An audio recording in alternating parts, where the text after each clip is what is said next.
Dwi Rahmawati dengan NIM 14255700. Saya Nila Manita dengan NIM 142556661. Saya Anissa Ukhalia dengan NIM 142556662. Saya Nura Naila dengan NIM 142555663. Saya Nursazila dengan NIM 142555664. Simak videonya ya teman-teman. Happy watching. Nah, di sini sudah terdapat gambar mengenai siklus menstruasi. Nah, kira-kira apa sih itu siklus menstruasi? Nah, siklus menstruasi adalah rangkaian perubahan fisiologi yang terjadi secara alami pada tubuh wanita untuk mempersiapkan kehamilan. Kemudian, siklus menstruasi ini ada 4. Yang pertama yaitu menstruation. Menstruation terjadi pada hari pertama sampai dengan hari ke-7. Nah, menstruation dimulai dengan menstruasi, yaitu peluruhan lapisan rahim atau endometrium yang tidak dibuahi melalui vagina sebagai darah menstruasi. Nah, dipicu oleh penurunan kadar hormon estrogen dan progesteron. Kemudian yang kedua yaitu proliferatif fase. Nah, terjadi pada hari ke-8 sampai dengan hari ke-12. Dimulai bersamaan dengan mens dan berlangsung hingga ovulasi. Folikel di ovarium berkembang di bawah pengaruh hormon FSH atau follicle stimulating hormone. Estrogen meningkat, membantu penebalan lapisan rahim atau endometrium. Baik, yang ketiga yaitu ovulation. Nah, ovulation ini terjadi pada hari ke-13 sampai hari ke-15, yaitu lonjakan hormon LH memicu pelepasan sel telur matang dari ovarium ke tuba falopi.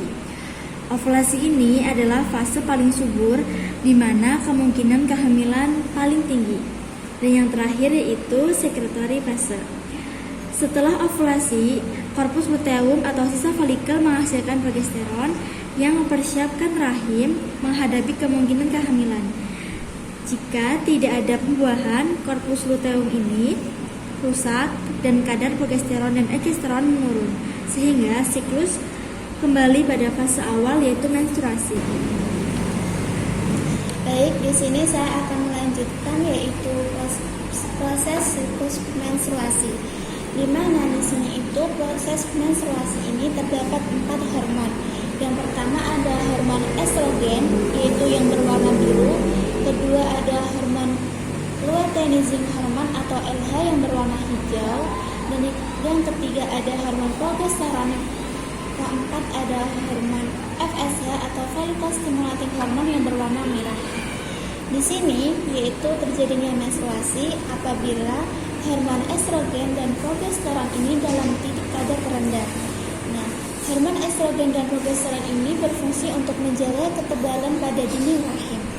Kemudian pada follicular phase di mana FSH atau follicle stimulating hormone ini yaitu berfungsi untuk mematangkan folikel ini, di mana nantinya folikel ini akan mengeluarkan ovum.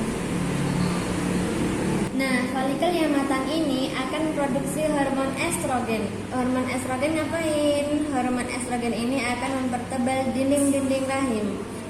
Ketika hormon estrogen ini mencapai tingkat tinggi, tubuh memicu untuk lonjakan hormon LH secara tiba-tiba yang memulai proses ovulasi. Setelah proses ovulasi terjadi, yaitu sel telur dilepaskan dari folikel, sel telur akan menuju ke tuba falopi. Setelah sel telur keluar ini tempatnya dinamakan korpus. Korpus ini bukan sampah ya, dia masih berfungsi. Fungsinya korpus ini dia akan menghasilkan hormon progesteron yang dia nantinya akan bekerja sama dengan estrogen untuk menguatkan dinding rahim. Barangkali nanti sel telur yang dikeluarkan itu dibuahi, maka dinding rahim siap untuk implantasi. Kemudian nanti fase ini dinamakan fase luteal, berlangsung dari hari ke-14 sampai hari ke-28. Setelah hari ke-28 ini nanti progesteron dan estrogen akan mencapai pada titik terendahnya dan kemudian akan terulang lagi siklus seperti yang awal, yaitu menstruasi.